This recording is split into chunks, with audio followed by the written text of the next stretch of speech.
Catholic World, brought to you by Newsnet. The Jesuit community in Patna announced the passing of Brother Tony Diaz at 2 a.m. today. Brother Anthony dos Joseph, popularly known as Brother Tony, was born in 1958. He joined the Society of Jesus in 1977. He took his final vows in 1994.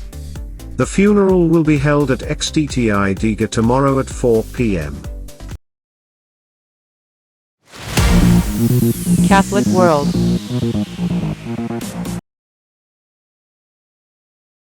In the end, the visit did take place. It wasn't planned, but all signs indicate that Pope Francis's improving health made a brief meeting possible at the last moment.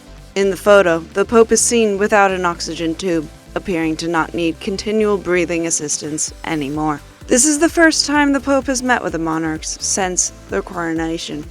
Queen Camilla wore black, in accordance with protocol, and not white, a privilege reserved only for Catholic queens.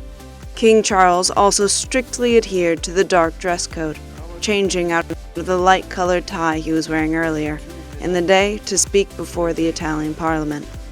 The Vatican issued a brief statement noting that Pope Francis congratulated them on their 20th wedding anniversary, and the two men wished each other good health. In a historic move, the Karnataka Region Catholic Bishops' Council has appointed Dr. Isabella Selvaraj Xavier as Joint Secretary to its SCST Backward Classes Commission. Announced by Archbishop Peter Machado, the appointment took effect on April 7th. Dr. Xavier becomes the first woman to hold this key Dalit Commission post, marking a milestone for inclusion and representation in the Church. Catholic World. In Gulbarga, a significant transition in church leadership, Father Santosh Bapu has officially taken charge as the new Vicar General of the diocese. The ceremony, held at Sugyan Pastoral Center, was led by Bishop Robert Miranda and attended by priests and religious sisters. Outgoing Vicar General, Father Stanley Lobo, handed over responsibilities in a spirit of unity and gratitude. The occasion marked a moment of continuity and fresh commitment for the diocese. On World Health Day, Salesian missions joined global efforts to honor this year's theme, Healthy Beginnings, Hopeful Futures, urging action to end preventable maternal and newborn deaths. Operating over 150 clinics worldwide, Salesians provide critical care in rural areas. In Brazil's Campo Grande, a new medical specialty clinic opened, with Santa Casa Hospital and Aracatuba's municipality boosting local health care. In the Democratic Republic of Congo, Afia Don Bosco Hospital in Lubumbashi, now has a new generator, ensuring steady power for patients, despite frequent outages. Meanwhile, in India, the Don Bosco Mobile Clinic in Bidar delivers primary health services to 85 remote villages, serving up to 1,000 people every month. On Good Friday, a traditional collection for the Holy Land will be held worldwide. This fundraising campaign aims to help the Christian minority living in the Middle East. In recent years, the situation has worsened significantly, especially as a result of tensions between Israel and Hamas. The Custos of the Holy Land, Franciscan Francisco Patton, described it in this way in a statement. Many families were left without work and have struggled to send their children to school or pay for medical care for their loved ones.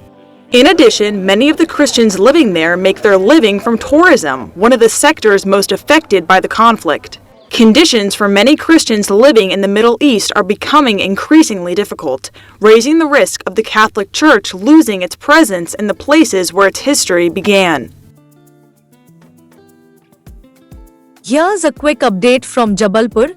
The Diocese of Jabalpur held a conference on April 8th to 9th at St. Aloysius College, focusing on the Church's synodal path. Organized by diocesan leaders, the event drew 140 participants, including priests and religious, to discuss the future of the Church.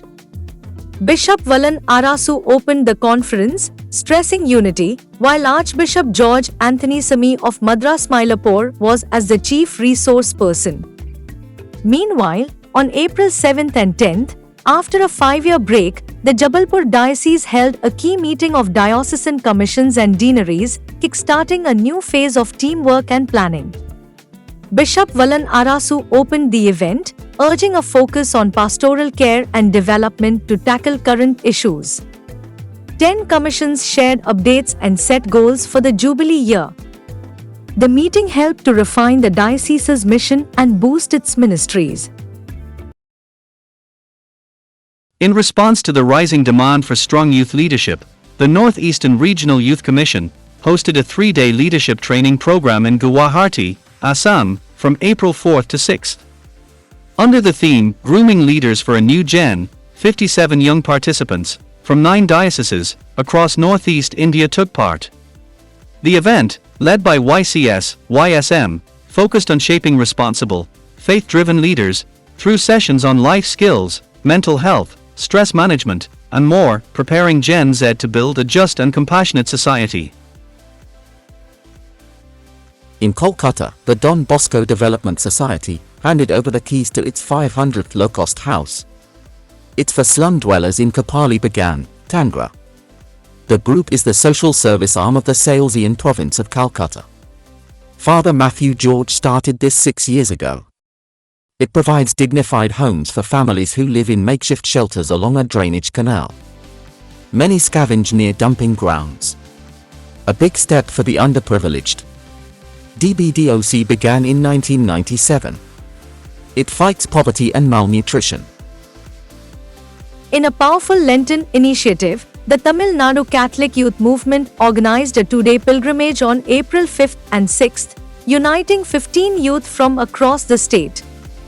Held in Madurai and Kodaikanal, the journey explored Jesus Christ's mission of liberation through visits to sites of social justice and interfaith harmony. Starting at St. Joseph's Church, the group visited Arittapatti, where locals halted a destructive mining project, and Thirupparankundram, a symbol of religious coexistence. Day 2 featured a retreat in Kodaikanal, led by Father Edison, focusing on Jesus values and justice martyrs like Father Stan Swami. The pilgrimage ended with a holy mass, inspiring the youth to live out faith through justice and service. In a touching act of compassion, members of the Society of Saint Vincent de Paul from St. Francis Xavier Church, Mugiyur, visited a leprosy camp in Adukam Panchayat last week. The team distributed towels, bedsheets, and snacks, along with a donation for 1 day's meals. Parish priest Father Arputha Raj offered prayers and blessings. Branch Council President, Mr. Lucas, led the outreach, joined by Mrs. Isabella, Mrs. Iruthaya Mary, and Mr. Stalin. Their efforts highlight the parish's commitment to dignity and care for the marginalized.